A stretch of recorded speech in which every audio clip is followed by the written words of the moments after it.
Oh, daddy. Ah, sige. Lagyan mo na lang. Mag-i-speech mo. Pagkatapos ko mag-speech. Sige. Lagyan mo na. Oh, daddy na yung remote ko na iwan. Sige, daddy. Okay ka na? Opo. Okay. Kapag ang gender ng baby mo, girl, magla-light po tayo dyan sa may gilid, sa may curve form ng pink.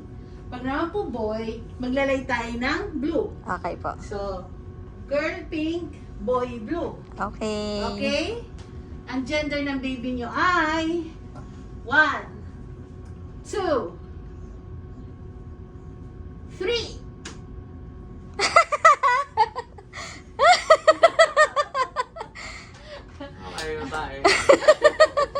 Kasi daddy, wala siyang lumalabas na ano eh.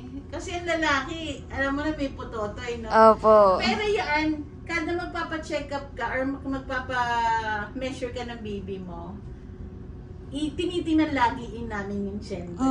So, Wala talaga. check it Again, no? again and again. Ayan, yung may hati. Ayan, no? Ayan yung harap niya or yung likod? Yung parang yung camera nandun sa puwet.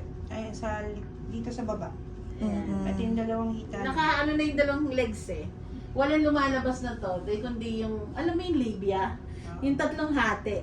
Yung burger sign ang tawag namin dyan, sir. Yung may pisngi. Ayan. Hati, yan. Ayan. Dalawang hita. Kasi yung lalaki, kitang-kita mo ang totoy niya. Wait, look pa. So, tama yung mga hula nila. Babae.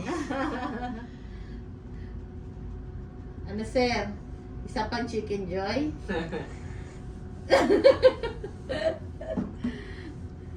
Why not? Ang lalaki na naman ng anak mo eh. Ayan siya, oh.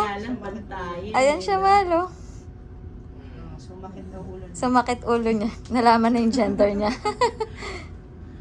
Okay naman. Okay.